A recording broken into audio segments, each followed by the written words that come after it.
माध्यमातले जे माझे मित्र आहेत त्या सर्वांना माझं आव्हान आहे, तुमचा आत्मा जिवंत असेल तर इथे या आणि यांची परिस्थिती बघा. अख्खं गाव यांच्या मागे उभं राहिलेलं आहे. अख्खं गाव. ज्यावेळी संपूर्ण गाव एखाद्याच्या मागे उभं राहतं त्यावेळी तुम्ही समजून जा की व्यक्ती कोणासाठी लढत असते. जमीन विकून 50,000 घरटी द्यायचा योजना यांनी मातीला मिळवली म्हणून त्यांची ही अवस्था केलेली आहे. आता लोकांनी ठरवायचं आहे यांच्या मागे उभं राहायचं आहे की त्या सत्ताधाऱ्यांच्या मागे उभं राहायचं आहे जे लोकांसाठी काम करणाऱ्यांची ही अवस्था करतात. हे तुम्ही ठरवायचं आहे.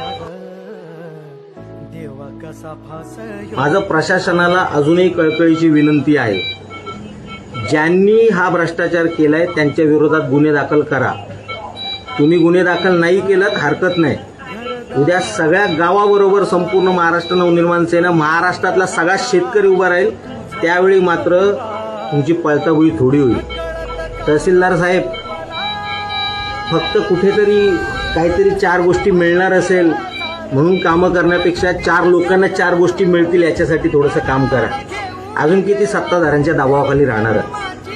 सत्ताधारी येतात, सत्ताधारी जातात. तुम्हाला तुमच्या खुर्चीवरती बसायचं आणि लोकांसाठी काम करायचं आहे. हे दबाव सहन करण्यासाठी तुम्हाला त्या खुर्च्या नाही आहेत. नाहीतर दबाव आम्ही सुद्धा येऊन टाकायला सुरुवात केली तर मात्र तुमची खूप अडचण होईल.